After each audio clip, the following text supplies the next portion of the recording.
All right, if you recall in the first video, when we ran the compression test on this, we only had about 50 psi of compression, which is probably less than half of what it should be. One of the viewers left a comment, John B 6084, said, "I bet you if you squirt some oil down that cylinder, it'll bring that compression up." And he's got a good point, and I had thought about that, but I'm so dead set on it being bad rings that I just figured that was an unnecessary step. However, I felt like maybe it is a step worth mentioning. So a lot of times when you suspect a bad cylinder bore rings or maybe even stuck rings, and you're getting low compression readings along with smoke, you can squirt a little bit of oil down into the spark plug hole, which essentially helps create a better seal.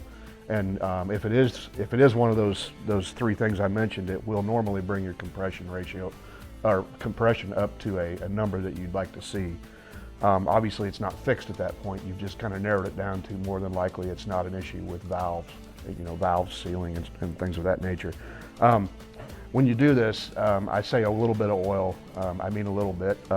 You don't want to fill that jug up with oil or you're going to hydrolock it, which in turn will probably result in a bent rod or something like that, and then your problem just got bigger. So I'm just going to use some Marvel Mystery Oil. I'm going to squirt a little bit in there. Not a whole lot, give it about 2 pumps. And let me get my compression tester adapter screwed in there real quick.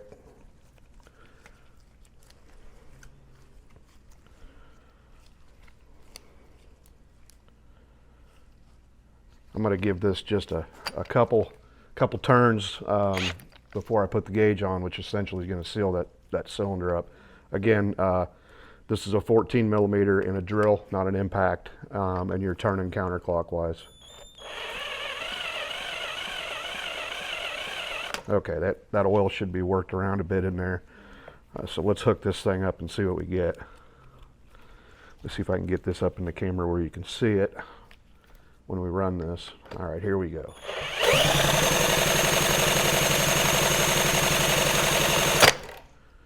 Well, we're still in the 50 range, so not real sure what's going on. I'll spin it one more time.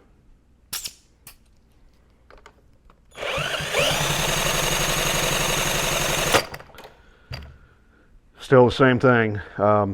Also, I mentioned on the previous video when I ran the compression test, you need to make sure that you got your carburetor at wide open throttle. For this one, I've got the slide completely out, so it's essentially at wide open throttle. All right, so I'm not quite sure what's going on at this point. I was going to tear the top end off anyway because something is going on in here. So let me get this stuff cleaned up and we'll get you set up and we'll dive into that. All right, got you set back up here. Getting ready to pull this top end off. I did pre-game this just a little bit. I went ahead and pulled the exhaust head pipe off ahead of time. I doubt you wanted to see me having a wrestling match with that. Also popped the carburetor off, and then I did go through and I broke the torque on pretty much everything bolt-wise, so this should pop off of here fairly easy. A couple things I want to point out on your carburetor. Just like most Honda carburetors, there's a plastic insulator here. You need to make sure that you hang on to that. Do not throw it away. It is 100% needed. These are essentially your valve covers. You screw these off to adjust the valves. I went ahead and broke those loose because those can be a bear to get off of there sometimes. Those are 17 millimeter. And then this oil line that runs up here, when you take this apart, be careful because there's going to be some sealing washers on each side of this little banjo fitting. You don't want to lose those. And one of the reasons I'm kind of saying some of this stuff is these parts are really hard to find for this bike. So when I take this apart, I'm going to be very, very non-destructive in anything that may be a consumable item that I may not be able to get. So just keep that in mind, especially when you're working on these old bikes. Do see a bit of oil dripping out of that oil line, so I'm going to set that there. So with that being said, let's go ahead and I'm going to pop this oil line off first.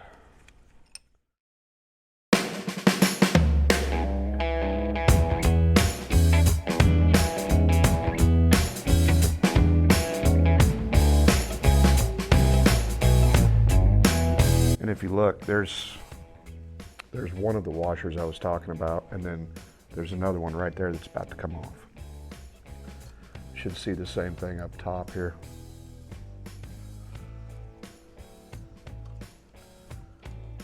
And doesn't appear to be one up there unless it's stuck to the thing there. I'll have to look at that later. All right, next thing we're gonna do is, this is where your rocker arms are located. Remember, this is a push rod engine, so there's no camshaft up here like you'd normally see on these the newer horizontal engines. And just full disclaimer, I've never tore one of these apart, but I do know a lot about engines, and I do believe I can pull this rocker box off without doing anything other than just removing the 4 bolts that are holding it on, so we'll find out.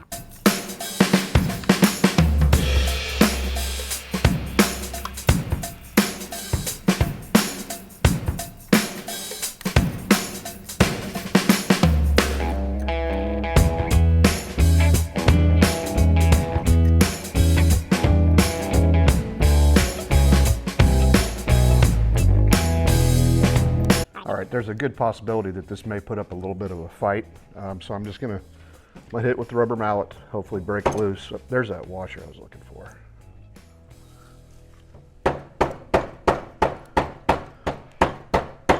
Okay, there we go. It's coming off with some oil. Let me get this over here.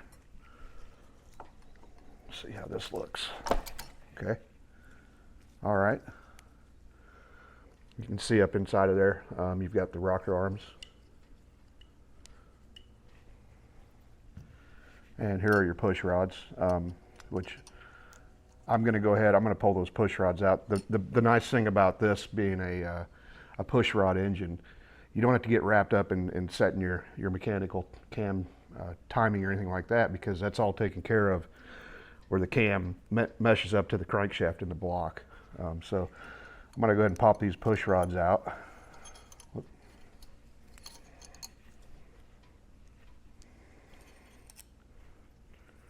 Kind of remind you of an old V8 engine or something, huh?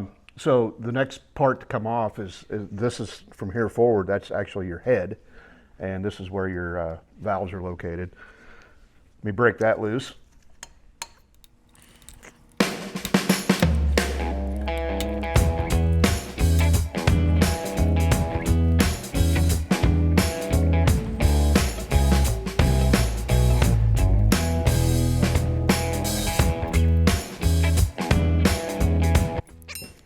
All right, that takes care of that. Now if we can see if we can get this head off of here. It looks like, oh, it's gonna come right off.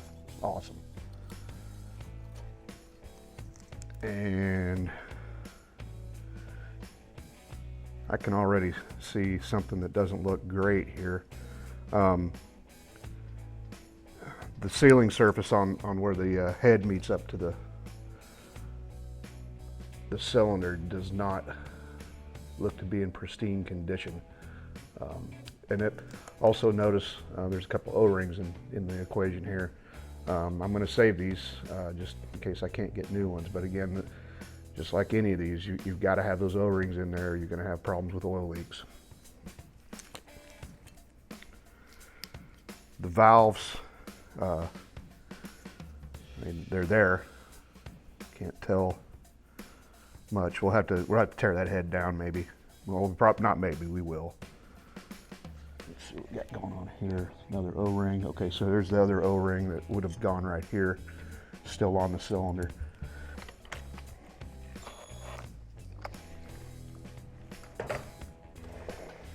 Okay, I just brought that piston up to the top there real quick. One thing that's real easy to do while you've got it at this point, before you actually pull the cylinder jug off, is just wiggle that piston and see if there's an excessive amount of play in the bore. And there's a little bit, but I've seen worse that has more compression and less smoke. So I don't think we've found the smoking gun, no pun intended. So let me see if I can, I don't know what's been done to this engine. I don't know if that jug's ever been off there. This may be a battle. So we're just gonna go ahead and start kind of working it off there and see what happens. Looks like it is breaking free. There it goes. Okay, awesome. Take your time when you're doing this. I can already see the base gasket between the jug and the block has perished in this process. So let me just glance at this real quick.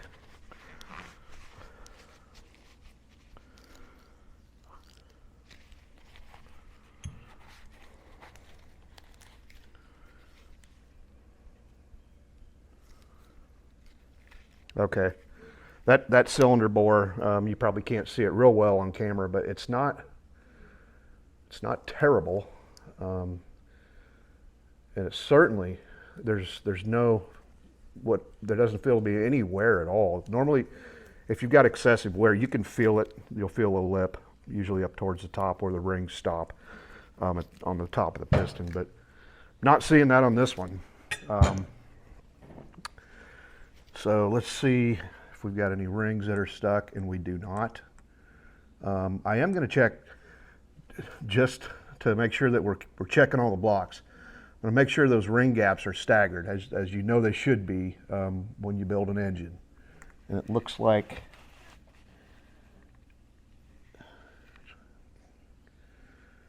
they're staggered enough. I would have probably done more if it was me, but I'm not sure if that's our smoking gun either at this point. The piston actually looks pretty good. It's definitely not all scored up or gouged up. And to get a different look at that piston.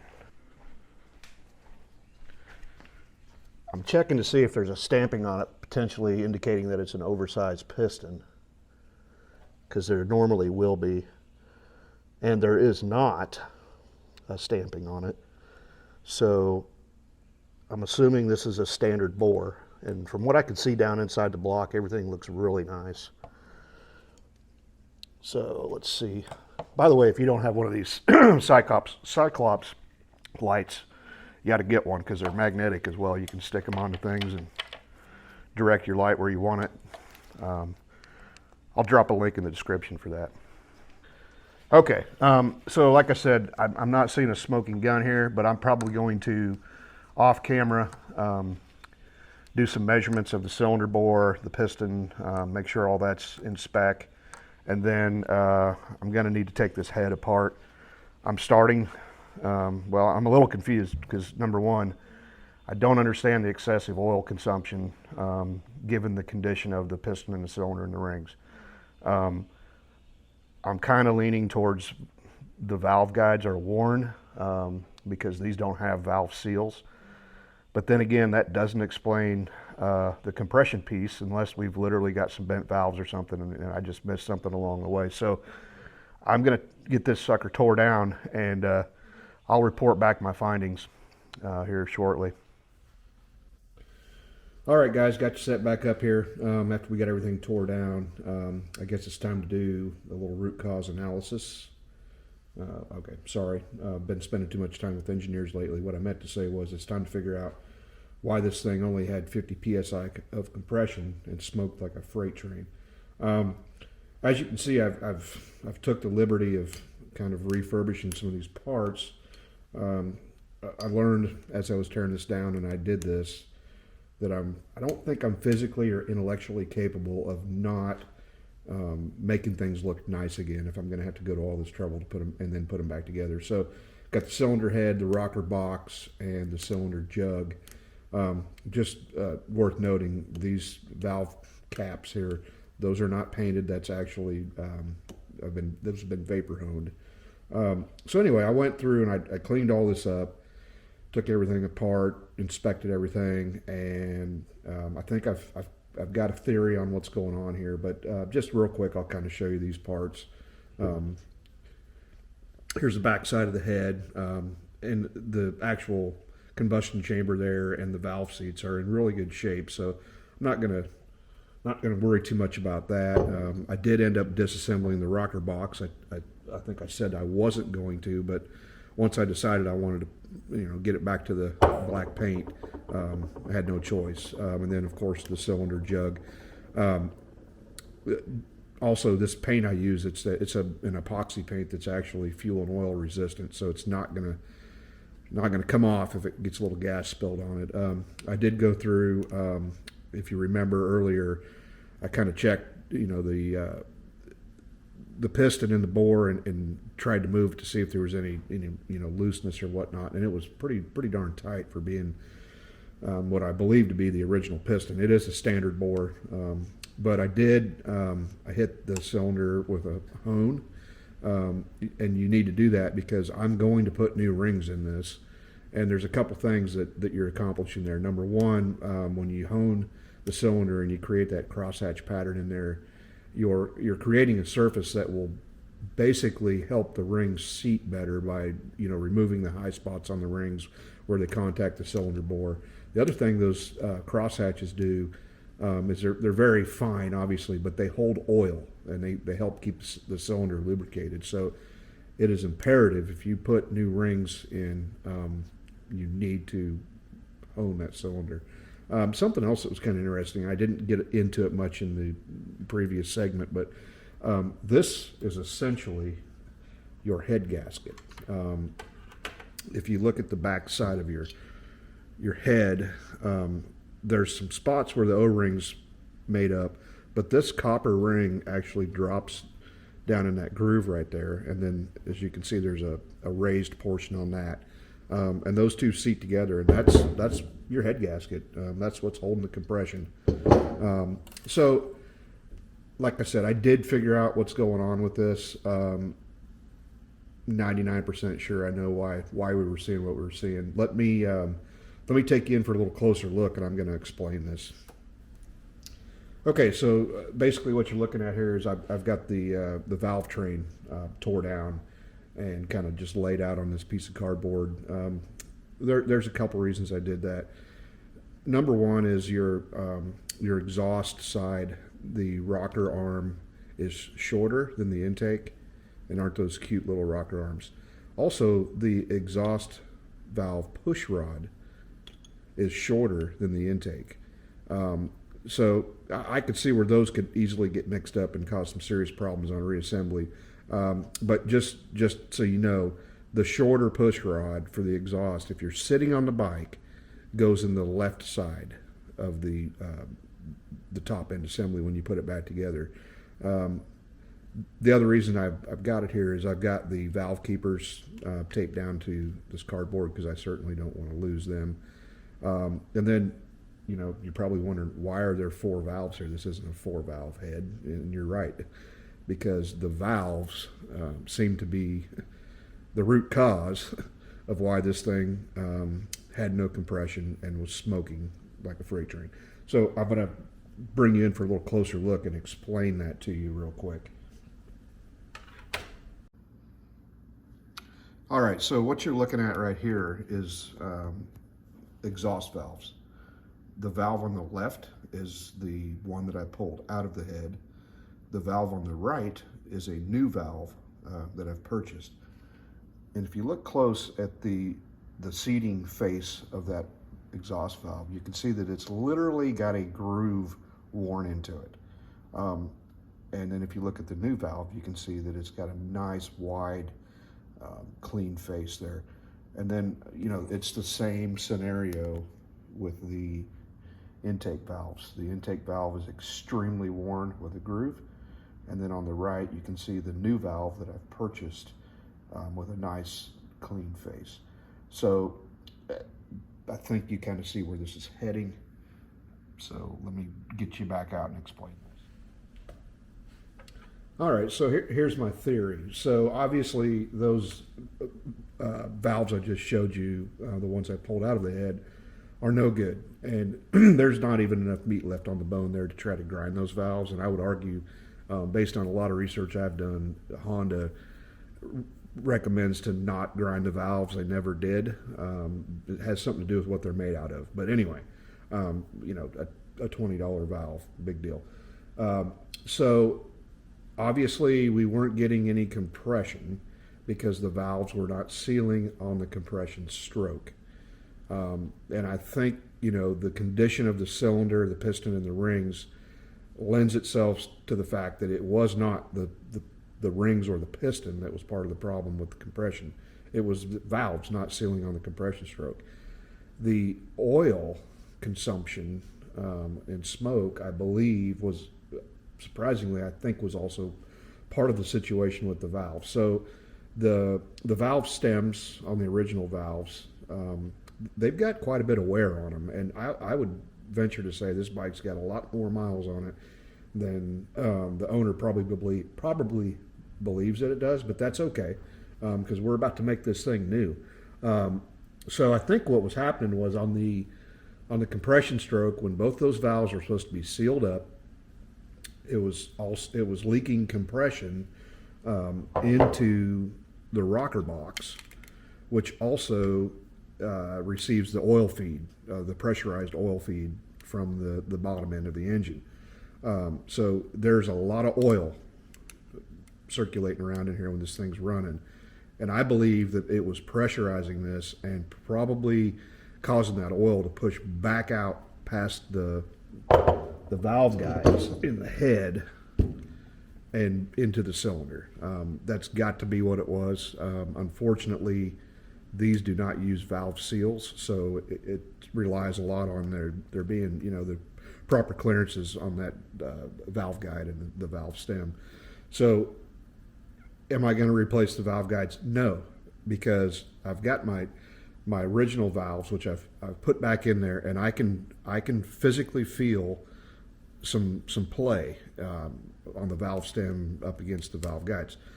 With the new valves in there, it's got a nice, snug, tight fit. So I think that's probably going to take care of that. So that's kind of where we're at on that. I had to go on kind of an Indiana Jones expedition to find the parts, but I was able to find a new intake and exhaust valve.